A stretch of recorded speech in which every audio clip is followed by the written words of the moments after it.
The Milwaukee Bucks have been great to start the 2022 season, currently sitting in 5th in the Eastern Conference with a record of 19-13, as of when recording this video.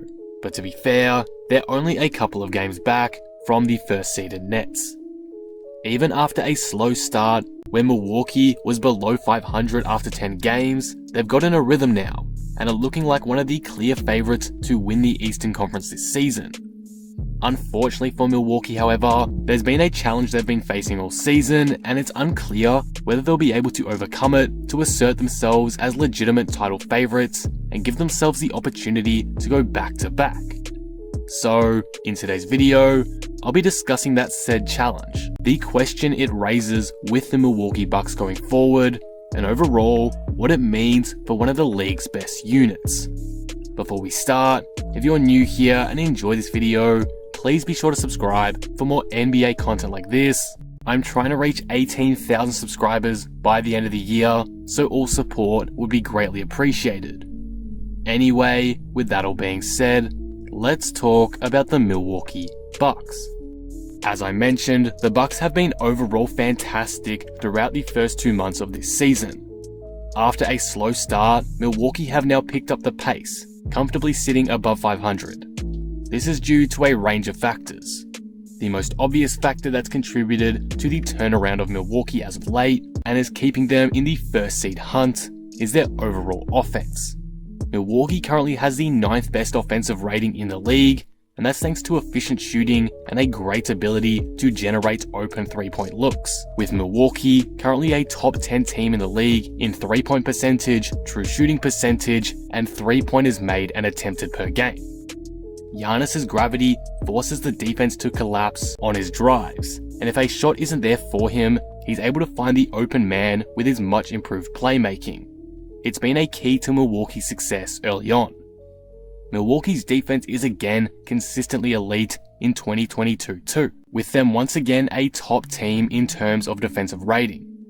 This is in large part to Giannis being a Defensive Player of the Year candidate yet again, as he ranks 6th in the entire league in defensive win shares so far this season, as well as 3rd in the NBA in defensive box plus minus. Outside of Giannis though in general, the Bucks are an extremely deep team with many players playing well early on in this season.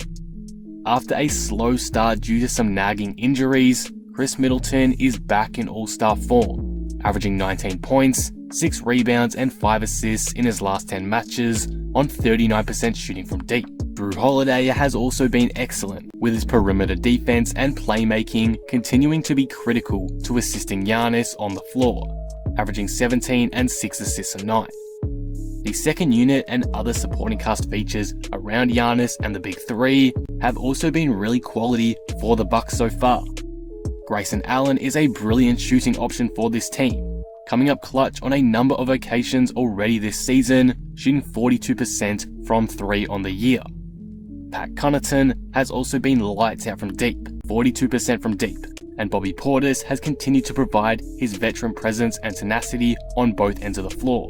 Add into the mix guys like Jordan Nora, George Hill, etc., who have all been impactful. The Bucks are a pretty stacked team still. All these players have kept the Bucks afloat and a top seed in the Eastern Conference, just a handful of games behind the first-seeded Nets, even though they've been facing a big problem that could continue to negatively impact their team throughout the season. So, with that being said, let's talk about that problem.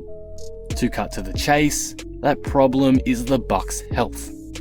Milwaukee has been dealt a very poor hand when it comes to injuries this season. Giannis is missing games consistently with knee and calf issues, Bobby Portis is out with safety protocols, as are a lot of NBA players now. DiVincenzo is set back with an ankle injury and hasn't played NBA action in months, and Brook Lopez has only played 1 or 2 games on the year. It's just crazy how different the team has looked at times during this season, even though the overall roster didn't change much in the off-season. I mean, Donte DiVincenzo and Brook Lopez played the most minutes for Milwaukee last season outside of the Big Three, so for them to have barely played at all this season is a concern and shows the major inconsistency with the Bucks early on. Lopez's lack of presence is a big reason why the Bucks brought in DeMarcus Cousins, because they're now lacking some big man depth. It's also why their defense has taken a hit this year too. Though the Bucks defense is still well above average, Lopez's absence has in fact caused it to decline somewhat from where it was last season, and that is in turn making the Bucks more vulnerable. There's a reason why the start of this season hasn't been as dominant out the gates as you'd expect from Milwaukee, and the constant loss of key pieces for extended periods of time is no doubt a reason behind that.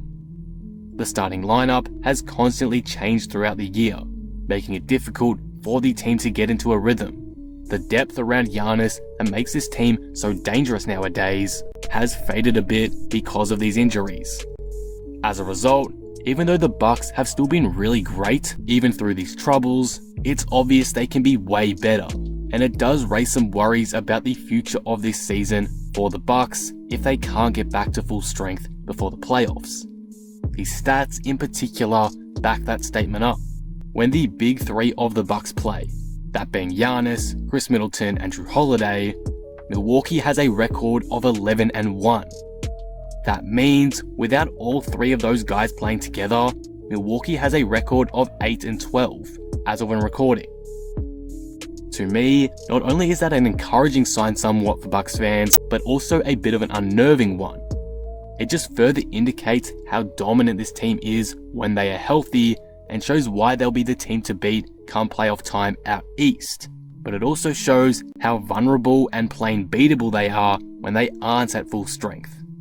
If Milwaukee can get healthy by the time the playoffs come, which they do have a lot of time to do to be fair, it's hard to imagine a team getting past them after what we've seen early on this season. However, if they can't, we may see one of the best teams in the league fall short of the mark because they were never able to get in a groove. Again, due to the major inconsistencies that injuries are causing with this team. It may be a situation similar to the Brooklyn Nets last season, who were constantly losing key pieces here and there, especially during the playoff, losing Kyrie, for example, in the middle of the Bucks series. In the end, that played a factor in them falling short and getting knocked out of the second round. So if the Bucks can't get healthy, maybe they face a similar fate. What I'm basically trying to say here is the Bucks have been great to begin this season and are staying afloat even in a tumultuous situation, but they can't have these injuries bugging them forever. Milwaukee will need time to get back to a consistent high level of play as they enter the playoffs, or they may end up struggling when the time arrives.